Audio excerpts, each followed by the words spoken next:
Buenas tardes, el día de hoy nos encontramos con Pedro Adrián Montoya, quien nos va a hablar de tierras raras y sobre todo polímeros, ¿no? Bienvenido, Adrián. Muchas gracias por invitación por el espacio. Como es costumbre, háblanos un poco de ti, de dónde egresaste, qué estás haciendo actualmente. Bueno, yo soy egresado de la carrera de Ingeniería Metalúrgica de la Universidad Autónoma Metropolitana. Egresé hace aproximadamente 5 años más o menos y después me fui a trabajar a la industria. Estoy trabajando en la industria 2 años en una fundidora en Puebla y en otra empresa de metalmecánica en Quilotepec, en Trooper particularmente. Y de ahí regresé a hacer la maestría. Bueno, tuve la oportunidad de irme a Canadá, hice una pequeña estancia en Canadá y de ahí... ¿Estancia de qué tipo? Del inglés. Okay. Y en ese periodo se publicó uno de mis primeros artículos que fue sobre mi tesis de licenciatura. ¿De qué fue tu tesis?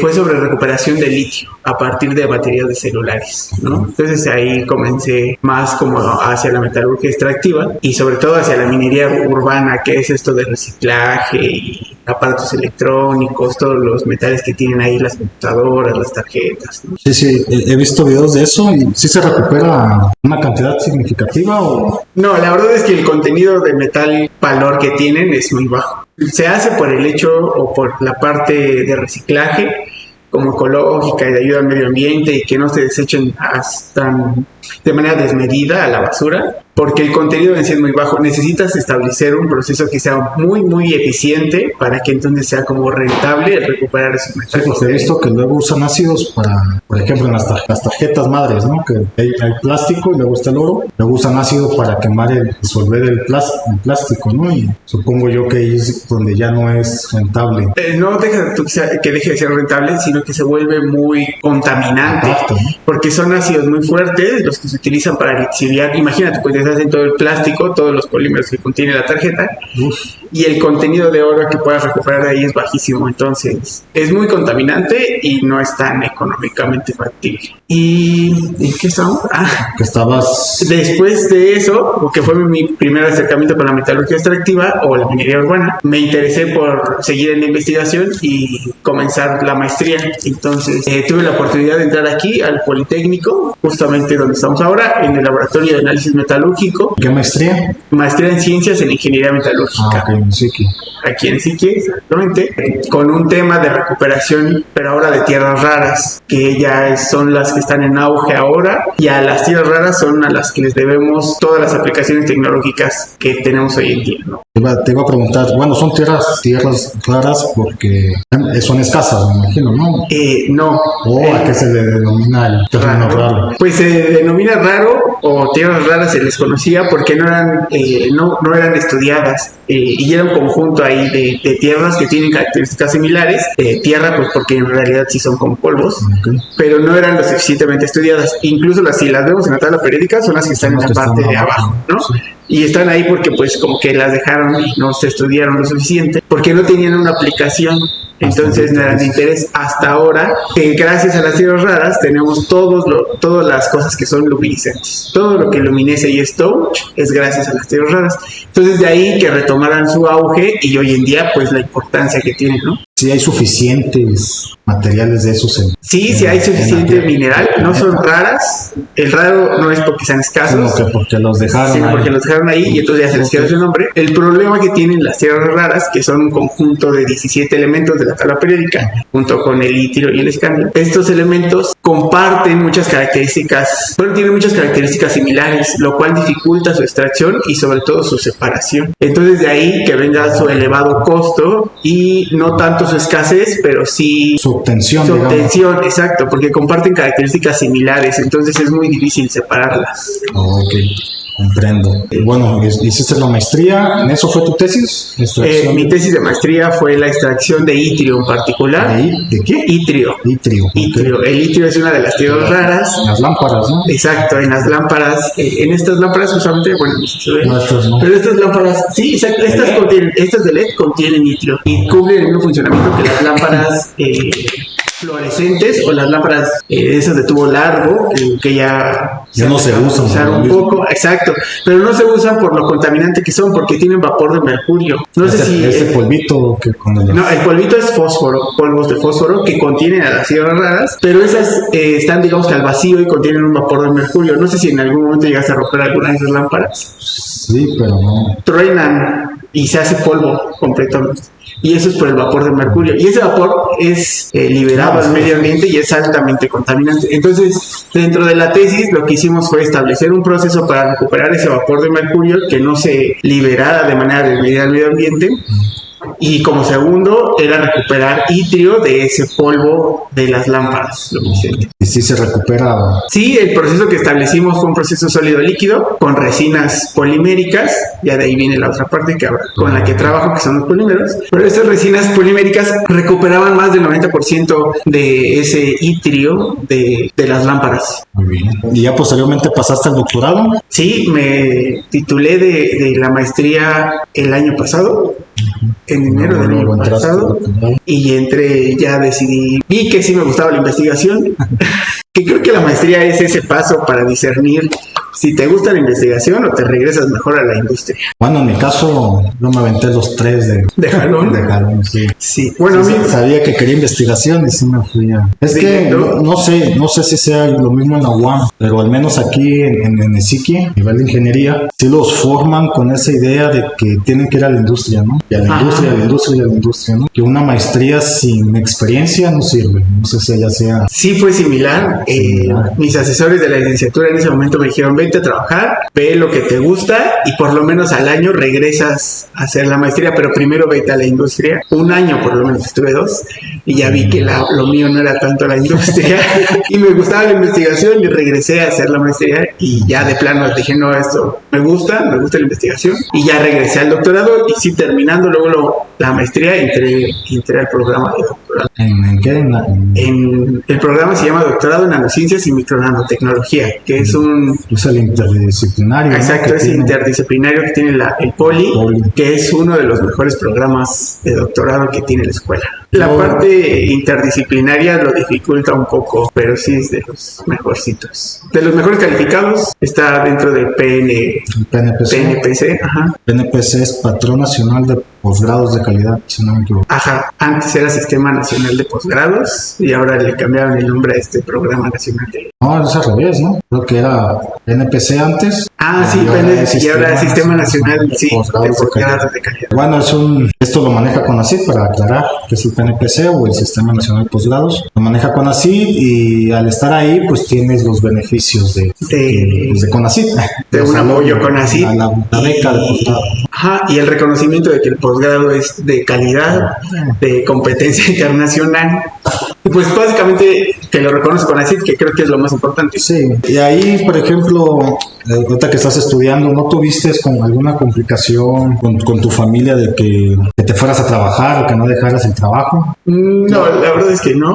Lo comento porque he sabido de compañeros que sí tienen esa presión de que terminan la carrera y luego trabajar. Por su situación familiar particular que tienen, no sé si fue tu caso o... No, la verdad es que tuve el apoyo de mi familia y les dije que quería dejar de trabajar para meterme a estudiar. Y sí, sin problema. Además, pues creo que el estímulo de la beca CONACYT pues ayuda un poco, ¿no? Sí, no te deja solo. Entonces, pues si dejas de trabajar, dejas de percibir menos de lo que podrías estar ganando en la industria en algunos niveles y en algún momento. Pero pues creo que ese apoyo sí es bastante beneficioso y te ayuda para seguir. Sí, también pensar que vas a investigación, supongo que quieres entrar al Sistema Nacional de Investigadores y toda esa cuestión, ¿cómo decirlo? Pensarlo como algo a una inversión de largo plazo, ¿no? Pues es una inversión de tiempo, porque en realidad quien invierte en ti es el gobierno al apoyarte con CONACYT, por ejemplo, y el beneficiario eres tú. Bueno, es quien lo estudia. No, sí, por eso, por inversión en cuanto a tiempo, ¿no? Eso me refiero de que este tiempo que estás estudiando lo puedes haber estado trabajando u otra cuestión, pero no, pues decides estar estudiando, ¿no? Sí. Y más porque luego estamos en edad, o sea, cuando estás estudiando maestría y posgrado, pues es la edad donde de alguna manera estamos viviendo la juventud. Sí, y donde pudieras estar creciendo más en la industria, por ejemplo. Ajá, también, y y luego comentas, estoy estudiando un posgrado, y como que existe un rechazo a esa cuestión. Sí, eso sí me ha tocado y sí lo he vivido. Y socialmente o culturalmente seguir estudiando un posgrado ya no está tan bien visto, y sobre todo si ya no estás trabajando. Entonces, como que sí es un poquito criticado el que estés haciendo un posgrado o el que te dedicas a investigación, pero creo que eso es como algo social o cultural, el que no sea tan aceptado. En otros países, estudiar un doctorado creo que es más valorado, tienes más apoyo y más reconocimiento que en México. Sí, bueno, sí está esa controversia. Creo que la educación aquí es para que aprendas a hacer algo y vayas y trabajes y eso hagas toda tu vida. Nunca desarrolles nada, nunca innoves. Algo así lo veo yo. Bueno, sí, más o menos. No sé, alguna otra cuestión que estés viviendo, una situación que estés viviendo ahorita que estás estudiando posgrado, no, fuera de la familia, ya de manera general. Pues creo que siempre hay problemas al estudiar un posgrado, y sobre todo cuando lo haces en una universidad o alguna institución pública, la falta siempre de recursos y de apoyo es muy escasa o muy baja. Falta de apoyo. Ahí yo creo que... ¿Tú estudiaste el doctorado? Sí, o sea, yo estoy aquí en la maestría, aquí en el Poli también, hasta la maestría, y me voy al doctorado, al CINVESTAP, ahí por cuestiones ajenas a mí, y también del tema de tesis que me ofrecieron en su momento. Yo creo que sí depende mucho este apoyo que mencionas de la institución, ¿no? En el aspecto de que estamos en investigación, vamos por partes, ¿no? La investigación, tú haces tu parte, ¿no? Lo que hagas, y esa parte la tienes que caracterizar. Y el avance de la investigación depende de la caracterización, bastante. Ya lo decía, la caracterización nos va marcando el camino. Y lamentablemente aquí en el Politécnico, hay escasas técnicas de caracterización a nuestro alcance, y eso es lo que yo creo que se complica. Al momento de ir al CINVESTAP, igual yo estudié un posgrado en nanociencia y nanotecnología, y curiosamente llegó un CEM nuevo, abrieron un TEM y un CEM nuevo prácticamente para el programa, y tal cual fue, nos dijeron, ¿no? Ese microscopio es del programa, así que ocúpenlo. Y bueno, por un parte, ¿no? Por otra parte, también teníamos un día a la semana equipos de rayos X y demás caracterizaciones que podrías encontrar, ¿no? Y yo creo que ese es el apoyo, ¿no? Que a lo mejor mencionas. Sí, sobre todo la parte de caracterización, que es fundamental para el desarrollo de los proyectos, es la que se vuelve escasa y costosa, y a veces un poco inaccesible, o la accesibilidad es muy difícil. Tienes que estar siempre pidiendo a otras instituciones o a otros programas o acudiendo a otros laboratorios a solicitar esa caracterización, porque muchas veces los laboratorios no cuentan con el equipo suficiente, o necesitas una técnica que no está a tu alcance, ¿no? O que muchas veces ni siquiera cuenta la institución. Yo, por ejemplo, en mi tesis de maestría, como tratábamos de hacer un contacto eléctrico para una celda solar, pues las mediciones principales eran eléctricas, cosa que se montó un laboratorio de caracterización eléctrica y no tuvimos tanto problema en esa parte. Pero ya en los comités tutoriales sí me decían, oye, ¿y dónde está rayos X? ¿Y dónde está SEM? ¿Y dónde está esto? ¿No? Y son cosas de que, hay que ir a buscarla. Hay que ir a pedir, hay que ir a solicitarla, o hay que pagar muchas veces por esas sesiones de rayos X, de hierro. Y luego está sometido a las condiciones del equipo, ¿no? Porque, exacto. Por ejemplo, llegas hay un laboratorio aquí donde nos ayudan con esas partes, pero hay fila, ¿no? El centro de nano, de aquí del Poli. Sí. Comentaba justo con mi asesor ayer que yo solicité MEP y Confocal, y que no me habían dado la cita. Le dije, ya parece el seguro, porque te tardan meses en darte una cita para la caracterización, y entonces eso va atrasando tu proyecto, tus resultados, porque son cosas que se salen de tu alcance, ¿no? Que tienes que depender de otros laboratorios, de otros equipos, de la disponibilidad que haya en ese momento. Entonces eso creo que va atrasando y va haciendo un poquito más lenta la investigación y la obtención de resultados. Y eso es cuando la tienes a tu alcance, como el Centro de Nanociencias que tenemos aquí. Cuando no, tienes que pedir en otros lados. Y dedicar tiempo, ¿no?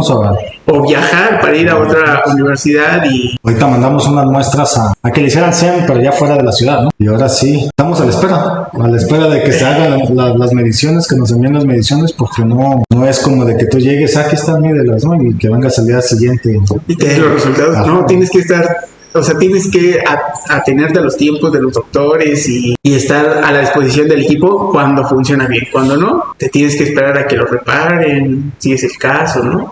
Entonces creo que eso sí dificulta el desarrollo Nosotros en la maestría nos vimos afectados por eso, porque nuestros equipos no podían leer ITRIA, no podíamos leer ITRIO, y lo que tuvimos que hacer fue utilizar lo que teníamos, que es un equipo de V, y lo que hicimos fue aventarnos un clavado en la literatura y echar a andar una marcha analítica de hace como 40 años, que funcionó. La instalamos, funcionó y pudimos determinar nuestras concentraciones de V a través de una marcha, nuestras concentraciones de ITRIO a partir de una marcha de V. De esa manera nosotros pues compensamos la falta del equipo o sustituyéndolo por alguno otro, pero sí investigándole y echando a andar una marcha analítica que ya ni siquiera se ocupaba, pero todavía funciona. Y de esa manera creo que todo el tiempo tienes que estar viendo cómo sustituir la falta de apoyo, ¿no? Una por otra. Sí, sí.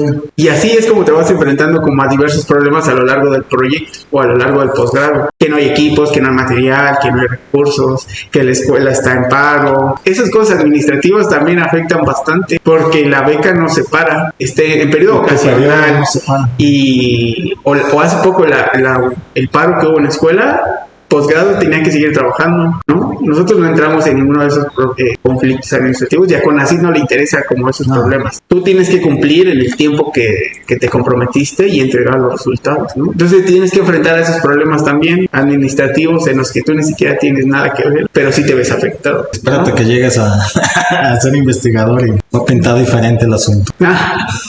¿Has aprovechado, ahorita están preguntando, has aprovechado los apoyos que da CONACYT para irte de estancia? No, bueno, sí, he participado en diferentes congresos internacionales. Pero estancia. Pero estancia, no, esa está planeada para hacerse casi al final del doctorado, después del postdoctorado. Está por ahí planeada. Yo nunca me animé, bueno, ya por cuestiones familiares, llegó mi hija, pero nunca me animé porque los compañeros que iban me decían que no era suficiente.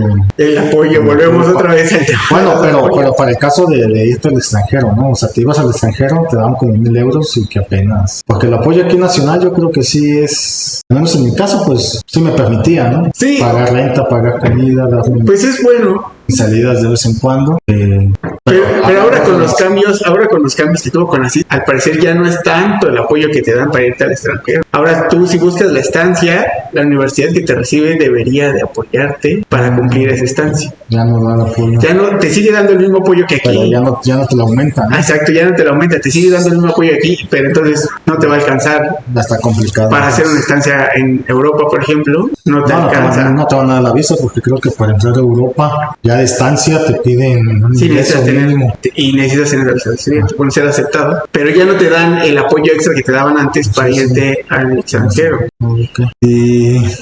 Y bueno, no sé, yo creo que si hay apoyo, si lo comparamos con otros países, si hay apoyo. Bueno, porque el apoyo en otros países para estudiar posgrados creo que es nulo, en algunos casos, no sé en otros. Pero así como CONACYT, nos decía un asesor de maestría, que ese apoyo es, así como CONACYT, los apoyos que da CONACYT, que él no los había visto en otros países. Y él estuvo en Europa, ¿no? España, creo, en Madrid. No sé si hablaba nada más por España. Ahorita ya estás en el doctorado, llevas 2 semestres, ¿no? Estoy en tercer semestre. Bueno, tu tercer semestre. Ya casi para hacer el postdoctoral, el predoctoral, perdón. Sí. En este caso, dices que pasaste a polímeros, ¿no? Sí. ¿Qué es un polímero? Vamos, si a mí me preguntas, yo pienso en plásticos. Pues sé que va más allá, que es... Sí, pues digamos que generalmente todo el mundo al escuchar polímeros piensa en materiales plásticos y sí tiene razón, o sea, los plásticos son un polímero, pero hay una infinidad de materiales que son polímeros. Hoy en día existen desde nanopartículas hasta materiales para construcción a base de polímeros, membranas, hilos, telas, ¿no? Lonas, que son polímeros. Tengo entendido que un polímero es un material que tiene una molécula base, para decirlo así, una cadena base de moléculas, y esta se repite, ¿no? Exacto, el polímero parte del monómero, el cual se repite de manera, pues hasta que se termina la cadena o hasta que termina la reacción. Es una característica básica del polímero, que parte del monómero y se repite y forma cadenas largas que pueden ser entrecruzadas, etcétera, ¿no? O con una alineación. Esto va a depender del tipo de polímero. ¿Sí? En general los polímeros son amorfos y de ahí van a partir diferentes características. Hay polímeros que pueden ser resistentes a altas temperaturas, polímeros que no, polímeros como los que nosotros ocupamos que son altamente porosos, que son funcionalizados, etcétera. Dependiendo de la aplicación va a cambiar la característica del polímero. Sí, entre sus propiedades precisamente es eso, ¿no? Que son diversas. Sí, tienen diferentes. Y de ahí lo atractivo de estudiar polímeros. Sí, y son muy interesantes. Yo apenas ingresé en este mundo de los polímeros porque en la maestría lo que hacíamos era trabajar con una resina polimérica, que eran unas partículas, unas pequeñas esferitas, que servían como un material soporte, de manera muy vulgar, servían como una esponja. Lo metías todo en una solución acuosa, absorben y después lo metías en otra solución, a un pH diferente obviamente, y descargaban. Y eso era lo que hacía. Absorbía, descargaba, extraía y descargaba, extraía y descargaba. Y después, pues ya buscando más en la literatura y acercándonos a más investigadores, descubrimos que esos polímeros, en vez de comprarlos y funcionalizarlos, que era lo que nosotros hacíamos, podíamos hacerlos, podíamos hacer toda la síntesis de polimerización, y en ese proceso de síntesis de polimerización, que es la síntesis es hacer la nanopartícula o las partículas, podíamos nosotros meter la etapa de funcionalización, ahorrarnos esa etapa y tener, en este caso, lo que nosotros obtenemos son nanopartículas funcionalizadas con 3 diferentes compuestos para la recuperación de itrio y europio. Muy bien, suena bien. Sí, precisamente yo estoy igual, pero de lado de semiconductores. Y de las cosas, digamos, con las que hemos vendido artículos, hemos dicho, lo atractivo de este trabajo es que desde la reacción nosotros controlamos el material, ¿no? O sea, el material lo quiero tipo P, lo controlo para que salga tipo P, ¿no? Y si quiero un exceso ya de teluro, para hacer las solares, eso es conveniente. Desde la reacción lo controlo, ¿no? Y era más o menos lo que estábamos ofreciendo, simplificar procesos, es lo que estás haciendo ahorita, ¿no? Entendí, desde tu reacción. Sí, desde la polimerización lo que nosotros hacemos es la funcionalización. Que a diferencia de la maestría, comprabas el polímero o la resina y nosotros lo funcionalizábamos y luego ya lo aplicamos. Y ya lo aplicamos. En este caso no, en este caso ya hacemos nosotros el material, que son nanopartículas. En la maestría trabajamos con estas resinas que eran de tamaño micro, o sea, las podemos ver, con una suficiente alta área superficial que nos permitía obtener buenos resultados de recuperación debido a esa alta recuperación, debido a esa área superficial.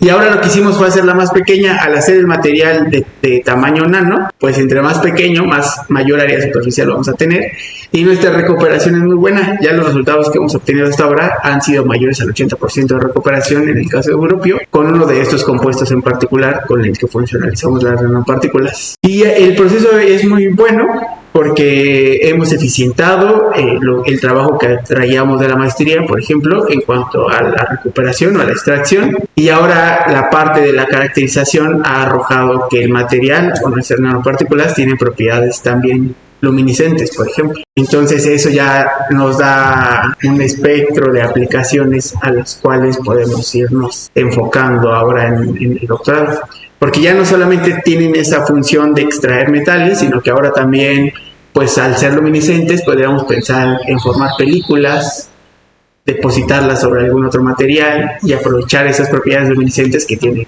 las nanopartículas, ¿no?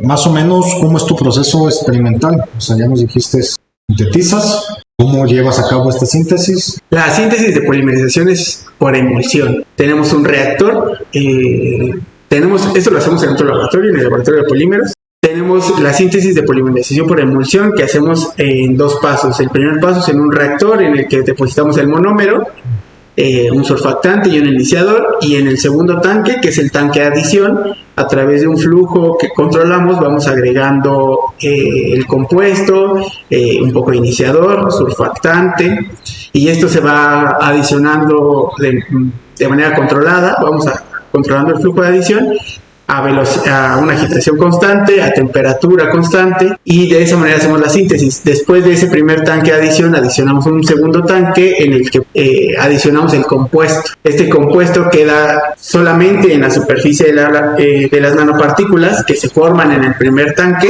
y entonces quedan expuestas en la superficie solamente con los grupos funcionales, que es lo que le da la característica particular a estas nanopartículas que ahora nosotros hacemos. Ya una vez que tenemos las nanopartículas, lo que hacemos es probarlas. Bueno, ya hemos hecho toda la caracterización de las nanopartículas y ya lo que hacemos después es empezar a hacer el proceso de extracción con Europia, ¿no? Digamos que nuestra metodología se parte en dos grandes etapas. Primero, la obtención de las nanopartículas, la parte de polímeros, de síntesis y la caracterización de las nanopartículas. Y la otra parte que ya tiene que ver solamente con metalurgia extractiva, que es la parte de extracción y todas las variables que controlan el proceso de extracción, ¿no? Temperatura, velocidad, tiempo. Lo que comentas ya vas muy avanzado en esta parte, ¿no? Entonces, ya estamos haciendo ya nuestro primer artículo de este trabajo, que tiene que ver nada más con la caracterización de las partículas y que ya tiene la aplicación hacia la recuperación de Europia. Pero sí, vamos bien, los materiales han funcionado bastante bien. No hemos tenido problemas en la síntesis, nos han salido bien los látex. El látex es las nanopartículas en un medio. Nos han salido bien, han presentado buenos resultados en la caracterización por MEP, IR, P, todas esas caracterizaciones básicas. Y en la etapa de extracción de Europio, en particular es con las que hemos trabajado, han tenido muy buenos resultados. Ahí presentan un buen resultado en el proceso de extracción. Yo creo que ahorita que dices que sumerges la nanopartícula a agua, ya estamos hablando de coloides, sistemas coloidales. Yo creo que la ciencia de materiales ya a grandes rasgos va a migrar o tiene que migrar a coloides o darle su importancia a coloides, ¿no? En el aspecto que, por ejemplo, en películas delgadas, muchas son obtenidas por evaporación, las películas. Existe el mecanismo para obtenerlas por sistemas coloidales, pero no sé por qué no les gusta. Bueno, tiene que ver con las propiedades, sí sé por qué no les gusta, pero la investigación por esas rutas es mínima por lo mismo, ¿no? De que como no se obtienen buenas propiedades, pues como que no les atrae. Es que es difícil realizar un coloide. Nuestro sistema parte de eso. Al final de la síntesis de polimerization, nosotros obtenemos un látex, que es precisamente eso, es un coloide, son las partículas que quedan suspendidas en un medio acuoso. De esa manera nosotros las manejamos porque el tamaño de la partícula es de aproximadamente 100 nanómetros, ¿no? Entonces no la podemos ver, no la podemos como manipular tan fácil si no es en ese medio acuoso. Y nosotros al final obtenemos eso, es un coloide con una buena estabilidad. Pero creo que el problema de manejar los coloides es obtener esa estabilidad, porque o te precipita o no. Entonces ese es uno de los problemas de obtener. Yo me acuerdo así hablando de estabilidad. Había un coloide que nunca, casi cuando lo terminaba de sintetizar precipitaba. Se precipitaba. Y luego lo diluía y lo mismo, me aguantaba una hora y se precipitaba. Por accidente, digámoslo así, estaba sintetizando y me tuve que ir y tuve todo, ¿no? Y dije, pues ya no, le di menos tiempo a la reacción ya final. Y cuando disperso estas partículas, me aguantaron hace una semana. O sea, uno buscando la dispersión no se obtiene y por error por accidente. Es que ese es el problema de trabajar con los coloides, mantener una buena estabilidad. Y nosotros sí lo hemos obtenido. Nuestros látex son bastante estables. Ya tenemos, yo creo que los primeros que hicimos tendrán ya un par de meses. Y se mantienen, tienen muy buena estabilidad. Pero uno de los problemas de trabajar con esos sistemas coloidales es encontrar la estabilidad del sistema. Sí. Y cosa que nosotros hacemos al revés, ya una vez que tenemos el látex o el sistema coloidal, lo que hacemos es precipitar nuestras nanopartículas, lo que buscamos es que precipite. Entonces andamos ahí centrados. Para ir hablando así en términos más claros, ¿no? Un coloide, pues es una nanopartícula, ya decías el tamaño, 100 nanómetros o menos. Sí, tenemos desde 96 más o menos, que es como nuestras nanopartículas más pequeñas, 96 nanómetros. O sea, eso no lo vemos más que a 50,000 aumentos, más o menos desde 5,000 hasta 50,000 aumentos. Y nuestras partículas más grandes no superan los 200 nanómetros, o sea, eso es pequeñísimo. La intención del coloide es aprovechar sus propiedades cuánticas, ¿no? Exacto. Más que el tamaño, yo me voy por ese lado de que cuando aparecen las propiedades cuánticas digamos, tenemos una nanopartícula. Sí. Por definirlo de una manera. Esta partícula se dispersa en una solución, en un medio diferente, con una fase diferente. El agua, tú tienes una partícula sólida, la dispersas en agua y ahí tienes el coloide, ¿no? La idea es que esas partículas queden así, no se junten, digamos, No se aglomeren. no se aglomeren, es el término, porque cuando se empiezan a aglomerar es cuando ya empiezan a aumentar el tamaño y precipitan, ¿no? Sí, ese es un problema al que nos tenemos que dar, pero nuestras partículas son bastante estables, no se aglomeran. Yo creo que por la aplicación que le estás dando de que absorba o extraiga el litio o las tierras raras, yo creo que por esa síntesis que haces para esa aplicación es que estás obteniendo buena estabilidad. Sí, la estabilidad se debe, o la tenemos desde la síntesis de la nanopartícula. Llegas con unas expectativas muy altas al doctorado y pensando que vas a hacer esto, y vas a hacer esto otro y esto otro, que vas a hacer muchas cosas y ya pasan los 4 años y como dices tú, está la presión de acabar a tiempo, ¿no? Sí, porque con así no te da prórroga, pase lo que pase. Digamos que aquí entre investigadores o los que aspiran a investigador, es sabido que no hay que quedar mal con CONACYT, ¿no? Una manera de es quedar como mal es... no terminar, es ahí como una leyenda, ¿no? Que No, es algo cierto porque tengo un conocido que estudió una maestría con beca CONACYT o doctorado, no sé, estudió algo que no acabó, pero lo acabó por otro lado. Y ahorita no se puede postular para investigador por esa deuda que tiene con CONACYT. Que es CONACYT te dice, yo te presto, pero a cambio me vas a dar el título de maestro o de doctor, ¿no? Si no me lo das, me debes. Y es una deuda que ahí queda. Y por ejemplo, este como conocido que aspira, o porque sí aspira a ser investigador, pues está y tiene que pagar la deuda. bloqueada. Tiene que pagar la deuda. Sí, yo también he escuchado. Entonces, si quiere ser investigador, tiene que pagar la deuda para que CONACYT lo vuelva a reintegrar. ¿A poco? Sí. ¿Y te asigna otra vez beca? ¿Quién sabe? No, ya no, porque ya estudió el doctorado, ¿no? Pero digamos, si quiere meterse al SNI, ingresar al SNI, le tiene que pagar a CONACYT. Sí, he escuchado eso y es como también un temor cuando entras al programa de CONACYT en algún posgrado, ¿no? De que si no terminas, tienes que pagarle a CONACYT todo lo que invirtió en ti y la única forma de pagarle es entregando el título, ¿no? Correcto. Sin quedar deuda o regresar todo el dinero, pero pues la verdad es que ya después de 4 años, si haces la cuenta, sí es bastante. sí es bastante dinero y no te resulta regresarlo, ¿no? Entonces sí, ese es como uno de los grandes. De los grandes, sí. Está esta presión de quedar bien con CONACYT, acabar a tiempo que ya dices, bueno, yo dije, ¿no? Ya lo que tengo me da para titularme, porque como dices tú, está el predoctoral. Tú presentas tus resultados que tienes y dices, con esto me quiero titular, me quiero doctorar, y ya es el comité el que te dice, adelante, ¿no? O sabes qué, complétale. Entonces se vino mi predoctoral, ya teníamos, resultados suficientes, tenemos la publicación, el inglés ya apenas si lo pasé. Si pedían 450 puntos, yo saqué 458. Y como no venía vencimiento, o sea, el papel no decía vence tal día, con ese papel doctoré. Pero te digo, todo esto por el querer quedar bien con sí, ¿no? Pues yo creo que más querer quedar y acabar también. Es terminar y cumplir, como evitar esa deuda con CONACYT. No, yo creo que también el compromiso que uno se hace, ¿no? También, porque el compromiso es personal, sí, ante tus asesores, ante la universidad que te aceptó o el programa que te aceptó, y pues la deuda económica que te quedaría si no terminas el posgrado. Pero sí todo el tiempo estás sometido a esa presión de terminar, acabar, de publicar antes de que termines, porque ahora es un requisito, por lo menos uno.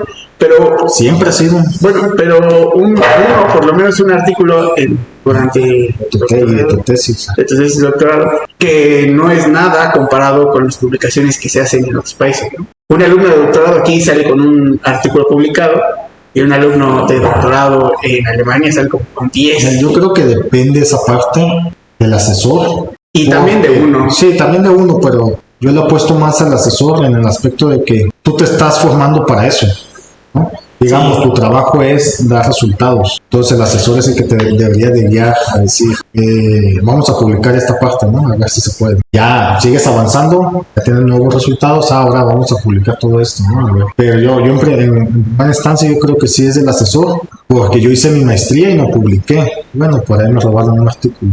Pero hablando así de interactuar esta parte, de yo escribir y eso que sí le pregunté a mi asesor, ¿no? Oye, y si publicamos algo, déjalo checo ya. En cambio, conocí a otro con el mismo asesor, pero ya de doctorado, a otra persona que él sí tenía la habilidad para publicar, en la competencia, digámoslo así, desarrollada, y sí llegó a publicar 16 artículos, ¿no? ¿En el doctorado? 8 de su autoría y 8 de colaborador. Pero, Eso es bastante. pero te estoy hablando de que esta persona venía con la habilidad de escribir, porque con eso nos topamos. El problema del inglés, no, ya para publicar no es el mismo inglés, tienes que ser muy claro. Sí, tienes que ser muy claro, conciso. Incluso para escribir en español, También. el análisis de resultados es un poquito, ¿no? Difícil. Ahora, en otro idioma, pues lo hace un poquito más complicado.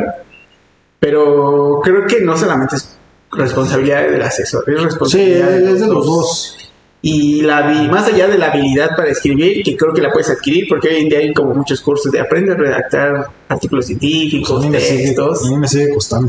Sí cuesta mucho trabajo, pero creo que es responsabilidad de los dos, tanto del asesor como tuya, tener resultados, tener que publicar, Sí, bueno, sí. ¿no? Ya sí. la habilidad o cómo lo hagas, creo que la puedes ir afinando un poco. Pero pues si no tienes que publicar. Estoy de acuerdo. Sí, mis asesores han sido bastante exigentes en En ese aspecto en de ese publicar. aspecto de publicar. Y sí, ahí vamos. No sé, ¿algo más que quieras agregar? No, todo bien. Sí, si haya más preguntas o dudas sobre lo que hemos comentado aquí.